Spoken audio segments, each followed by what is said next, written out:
Hi everybody, I'm Danielle and welcome to my channel.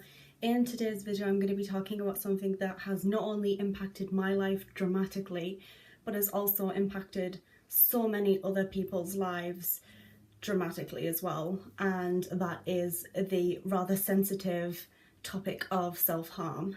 Now, I've spoken numerous times on this channel all about that I used to self-harm, it's no secret. However, I've never in depth spoke about my experience, and this is what I'm going to be doing today for you guys. I do not do this for the sympathy. I am purely doing this because I know from somebody who has had horrible mental health and somebody who does still struggle with bad mental health. I know that quite a lot of the time you do feel like you're the only person who is going through it, and you do feel alone and you feel cut off from the rest of the world, and that is why I am sharing my experience today. In the description box I will be putting some useful links, or rather links I would feel like could possibly help you if you are suffering. There are things there where you can share your story, you can talk to people, and you can get in touch and understand what self-harm is, why people do it, and all of that sorts of stuff. Unfortunately, the numbers are on the rise for people who have bad mental health and turn to self-harm. So I really do feel like now is the best time more than ever to open up about my experiences. So the very first time that I self-harmed actually was in the year of 2007, so 10 years ago. The very first time I self-harmed was in the summertime as well. I was very ill in 2007, as I've spoke about numerous times on this channel, and if you've watched my videos before or stuck with this channel a while, you will know exactly what I'm talking about. And that is, for those of you who don't know, the problems that I had with my back, which has then created loads of other health issues for me. It was a very serious time in my life. I could have died, I could have been paralysed. It was a very serious infection in my back called discitis. Throughout pretty much the entirety of 2007, I was very ill. I was in a lot of pain with my back, and I couldn't do a lot of the things that my friends were doing because I was in so much pain, and I couldn't, socialise with people outside of school. Not only being in so much pain, but being in hospital for so long. Like, I missed a whole year of education, and that impacted me as well. It impacted me emotionally, mentally, physically.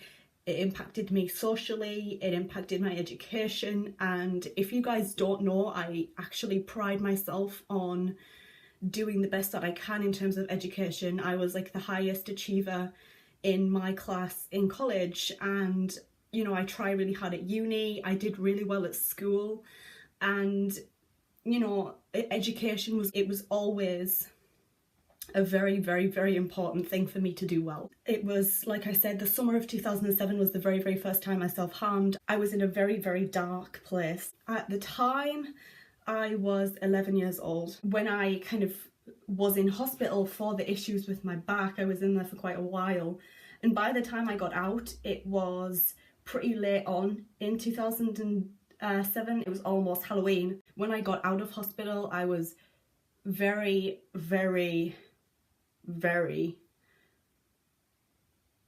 let's just say damaged, and I was very damaged from the whole experience. That encouraged me to self-harm because it was my kind of way of getting over the horrible experience with my back. And it was getting to a point where it was so bad I was self-harming 3-4 times or even more in a day. I remember waking up and the first thing that I wanted to do was self-harm. I remember going, just before I went to bed, all I wanted to do was self-harm. Any time in between, it was, self-harm, and it was very quickly taking over my life, and it was very quickly becoming an obsession. And, it took me years to get to the stage where I kind of thought to myself, this needs to stop. And it got very bad before it got to the point where I knew that I could not continue like this, and it was not good. I actually kept it from my parents for a very, very long time, and my intention was to always just keep it a secret. One day, I can't remember what year it was definitely like a few years in, I was talking to my mum, and what I'd done is I'd self-harmed like all down my side here, because what I would usually do, the places where I would normally self-harm would be like my legs, my hips area. I tried to kind of keep it hidden. I didn't want people to know. But one day my mum actually did see my self-harm cuts, and for a while my parents, knowing that I had done that, did kind of put me off doing it. And I didn't self-harm for a little while after that, but it didn't last too long, because, you know, I would just, I did start up doing it again, and again, you know, it does become like this weird unhealthy habit very, very quickly, and that's what it became for me anyways. It's a habit, and it was an obsession, and I needed to do it, and because if I didn't, I felt like, you know, I wasn't like punishing myself for, you know, the things that had happened. The whole thing of self-harm went on for years, and it's actually only in the last 3 years or so that I have stopped. And the thing is, it's very difficult. I'm not going to sit here and sugarcoat things. It was very, very difficult for me to say to myself no, and that was my problem. I was using self-harm to try and get over and kind of punish myself for the bad things that had happened to me. But the thing is with me, I really needed to learn that harming myself was not a good thing, and it was not the way to deal with bad times. The last time I actually self-harmed was 2014, but that does no way mean that I am fully over the whole thing. I still get urges every now and again. I want to fight it. I don't want to be in that horrible situation anymore, because I felt like, you know, every time I would self-harm, I was digging myself deeper into this hole that I couldn't get out of. At the start, it was a sick, twisted kind of almost enjoyment in a way, because I felt like it was the right thing to do.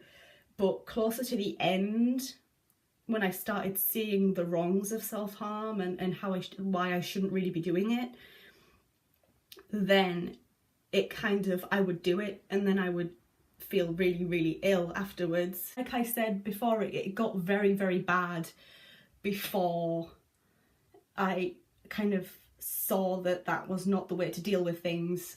And although I'm very, very proud of myself because I did it all by myself, I actually tried counselling. I was on antidepressants for a while. I was kicked out of counselling for a start, so that wasn't great. With the antidepressants, I personally, everybody is different and everyone deals with this kind of thing in their own way, and what works for others might not work for other people. So, you know, for some people antidepressants is the way to go, but for others it just doesn't agree with them. And for me, antidepressants was not the way to go because I did not like the whole spaced out. I didn't like it. But eventually, after going through the whole no one can help me type vibe, I got to the stage where I thought I can help myself. If you really, really put your mind to it, you can be stronger than you think. You can get help, and help is out there. Like I said, you know, links that I hope you guys will find helpful will be in the description box down below. So please, if you feel like you're struggling or you need help or you need to talk to somebody, visit one of these websites or go to one of the other websites. There are quite a few. If you just search in Google, they all will come up. Speak out. You are not alone. And I do hope that this was helpful to some people in just, you know, me sharing my experience, knowing that you're not alone. So all I can say is thank you so much for watching. If you're new here, make sure to click on that subscribe button, and I will see you guys in my next video.